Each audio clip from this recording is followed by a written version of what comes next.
In the previous episode, we elaborated on three terror sites: Markaz Abbas camp in Kotli, Markaz Subhanallah located in Bahawalpur, and Sarjal camp in Narowal. We exposed how these terror sites, built in Pakistan's safe cocoon, served as the training hubs for suicide bombers and were places where terror plots were planned against India. In today's episode, we will further discuss three more such terror infrastructures. Mahmoona Joya camp in Sialkot, frequented by terrorists of Hizbul Mujahideen to orchestrate wild terror attacks against Jammu region. Gulpur camp in Kotli, associated with Lashkar-e-Taiba, has served as a major base for training terrorists to conduct attacks against Kashmir. Barnala camp in Bhimber, which acted as logistics and communications hub for the Lashkar-e-Taiba terrorists. Mahmoona Joya camp, Sialkot. Mahmoona Joya camp, located 12 to 18 kilometers from the international borders in Sialkot district in Pakistan's Punjab, is a hub for Hizbul Mujahideen terrorists. The terror camp is used as both a launch pad into Jammu region and a training ground where new recruits learn about weapons handling and infiltration tactics. The camp emerged in the early 2000s, a time where terror outfits such as Lashkar-e-Taiba were rapidly expanding their networks.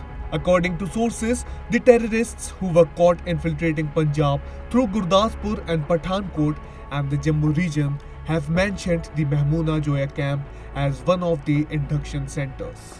Gulpur camp, Kotli.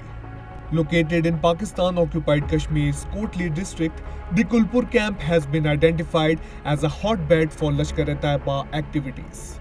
Just 30 kilometers from the LOC, Gulpur has long served as a key training ground for the terrorists. The terror camp has also been tied to the deadly June attack in Kashmir's Poonch, where 9 innocent pilgrims lost their lives.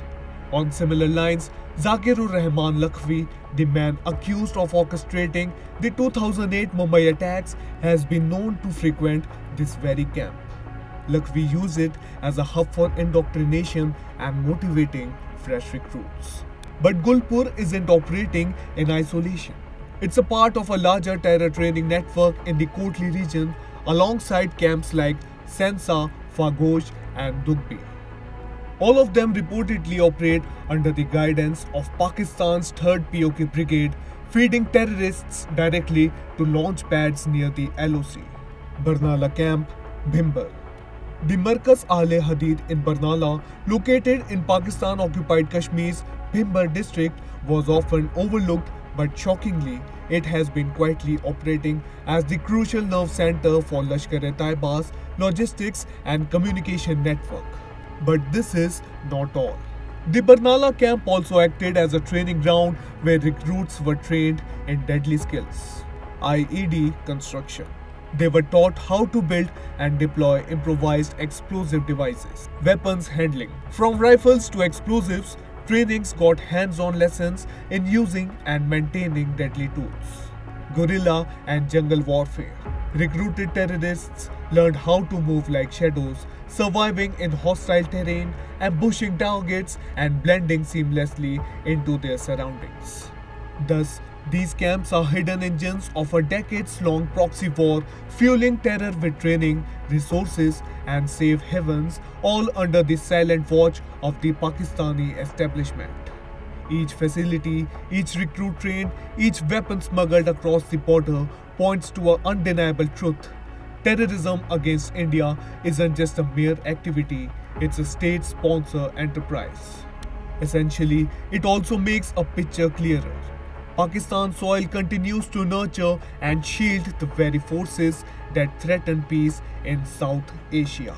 Throughout our series, we exposed how these terror camps from a vast, interconnected terror ecosystem, with many being dubbed as humanitarian organizations, but in reality were the proxies of the terror groups operating with impunity across Pakistan and Pakistan-occupied Kashmir. Every attack on Indian soil, from the Indian Parliament attack to the 26/11 Mumbai attacks, from the Red Fort to the recent Pahalgam attack, each of them had a trail that led back to these breeding grounds.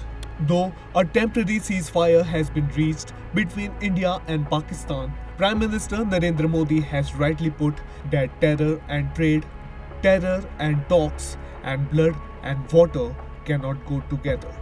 Terror और talk एक साथ नहीं हो सकते।